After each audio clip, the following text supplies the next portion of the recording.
Hi, this is Scott Garibay, and today we're going to talk about Dungeons and Dragons, and we're going to talk about metrics, and how the tabletop role-playing gaming industry is outrageously immature for being 5 decades old. So let's jump into this. So I watched Movie Math. I watch this every week. Grace Randolph does it, and she does a breakdown of all the numbers of the movie industry each week, right? And she talked about a fascinating movie. I did not see this movie, but the numbers are fascinating, so I'll tell it to you. 80 for Brady. This is literally like four 80-year-old white women who like, this is like a movie.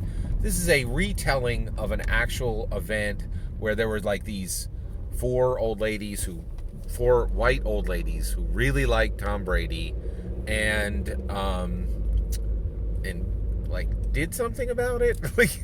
So this, I saw this movie, and SNL had a fantastic joke about this. Like, this is a movie that was made for your mom that she will not like. Right? And it was like, yeah, that kind of sounds right. So this movie came out, right? So, but here's the thing, okay? On Monday morning, I listened to a video that Grace released on Sunday afternoon, and she was breaking down the numbers for how much money every single movie made that weekend. Okay?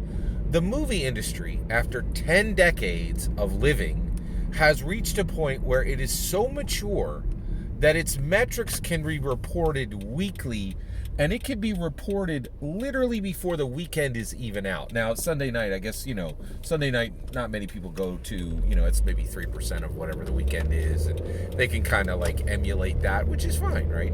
And, but get this. So, 80 for Brady, right, made $14.2 million for the weekend. It was the number 2 movie of the weekend. It was beaten by M. Night Shyamalan's Knock at the Cabin, which made $16.7 million. And so 80 for Brady made $14.2 million. But get this, Grace had said the week before that A Man Called Otto, starring Tom Hanks, had not only, okay, sorry, there's so much here. So not only did it make $14.2 million, and they knew that, they also knew the demographics of who bought the tickets, right?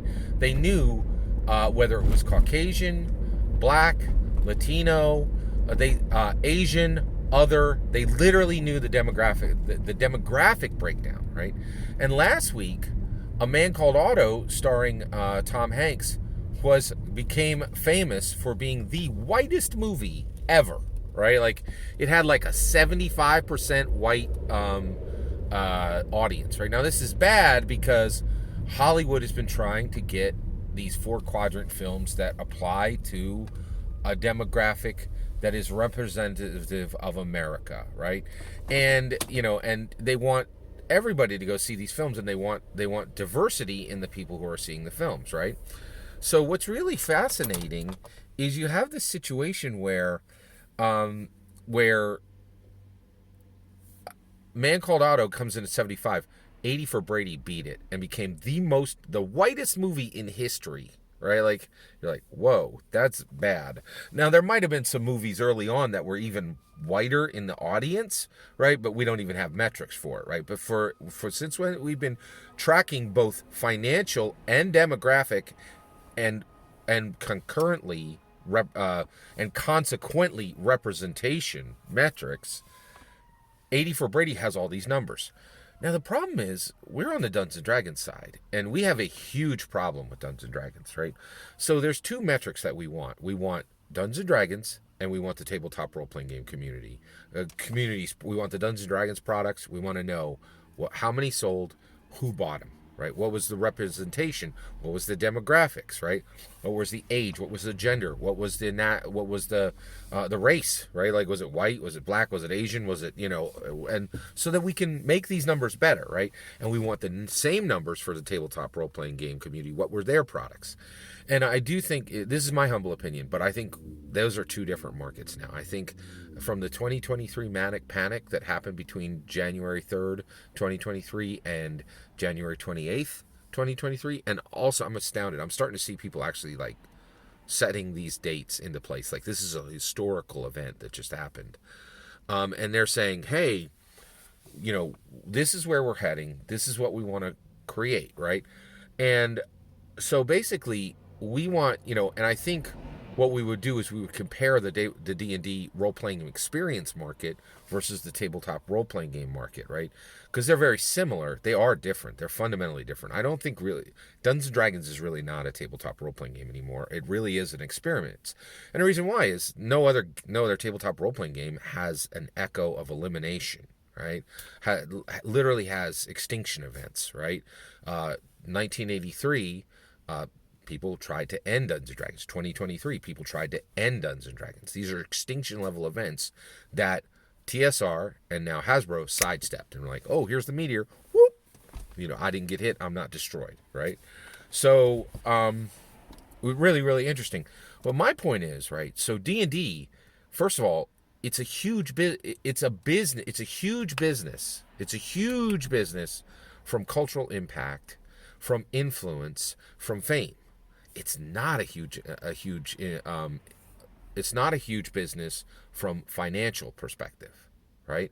But we need these metrics because the cultural impact of Dungeons & Dragons massively outweighs its financial impact, right? Like its cultural footprint far outweighs its financial footprint. This is very, very important, right? Like massively important, right? And what's interesting is this happened on Wikipedia as well, right? I'm not sure if you know this. This is really fascinating to me. So 5 years in on Wikipedia, the entry for Star Trek was literally like 25 times larger than the entry for the NFL, right? Star Trek's cultural impact, cultural footprint was far larger than its financial footprint. Like the NFL is much more important to the finances of America than Star Trek, but people didn't care, right? Like they were like, the cultural footprint of Star Trek is larger than the cultural footprint of the NFL, right? Really, really fascinating, right? So D&D has this huge commentator community. I'm part of it, right? And we commentate constantly, right? And we pontificate constantly, right? But the reality is we don't have the numbers, right? Like in the movie space, they have the numbers. Their numbers are real. These are, they have a mature industry, right? Whereas tabletop role-playing games and Dungeons & Dragons are massively immature industries, right? I don't even think 1,000 people in the world make their living creating Dungeons & Dragons. I think there's a whole bunch of hobby energy. And honestly, I think the people creating Dungeons & Dragons, that's a team of less than 75 people, right? Which is astounding that they make as much money as they do with that 75 people, and they're able to make as much product as they are with that 75 people, and they're able to completely control the industry with that 75 people. That's a big, big, big deal, right? Just to be clear, TSR had 600 employees at one point, right? And they were massively overstaffed, and it's one of the reasons why they had so many financial problems, right? So, and that was under Gygax, not Lorraine Williams, right? Like, so it's really fascinating. So the point here is, unfortunately, D&D commentary is being done without facts. We just don't know the numbers. We don't know what every book makes when it sells, right? And this is a huge, huge, huge problem, right? Because there's all this pontification on opinion and not fact, right? And so I almost always so what do I think we should do about it? I would love to say that the fix is for Hasbro to start reporting their numbers, but the problem is every piece of packaging, every piece of lore, every piece of ephemera, anything that Hasbro says is used as a dagger virtually to attack them, right? And so transparency, and this is another thing, is we as Americans ask for transparency and then we brutally punish it, right? And so, and that's happening in the movies right now.